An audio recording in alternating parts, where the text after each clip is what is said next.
Pernahkah anda tertanya-tanya sama ada Yesus Kristus benar-benar mati dan bangkit daripada kematian?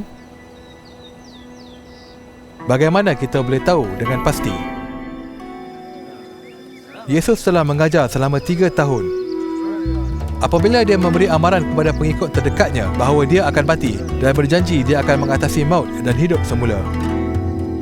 Tetapi mereka tidak faham apa yang dia katakan. Salah seorang pengikutnya iaitu Judas telah mengkhianatinya.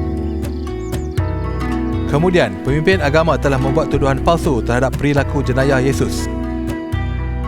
Orang ramai mempercayai pembohongan itu dan menuntut kematiannya. Pengikutnya lari dan bersembunyi, malah berbohong bahawa mereka tidak mengenalinya. Judas rasa bersalah, lalu membunuh dirinya sendiri. Tetapi ini adalah rancangan Tuhan. Segala yang berlaku telah diramalkan oleh para nabinya.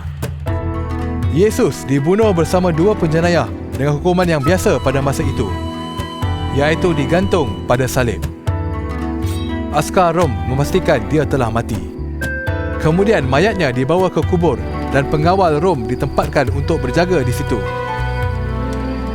Pada hari ketiga, ketika wanita-wanita yang telah mengikut Yesus pergi untuk menyempurnakan tubuhnya, batu perkuburan telah digulingkan terbuka oleh malaikat. Lantas ini telah menakutkan pengawal.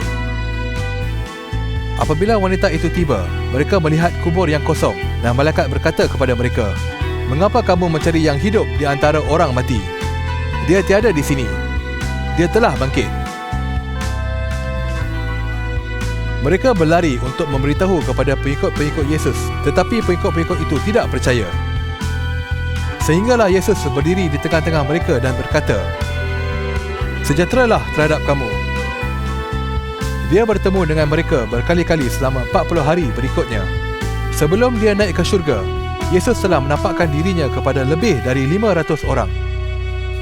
Pengikut terdekatnya yang melarikan diri dalam ketakutan kini faham dan percaya. Mereka memberitahu orang ramai apa yang mereka saksikan dan telah dibunuh atas apa yang mereka ajarkan. Namun begitu, berita tentang kematian dan kebangkitan Yesus telah pun tersebar ke seluruh dunia. Kerana saksi-saksi ini, kita boleh yakin bahawa kematian dan kebangkitannya adalah benar.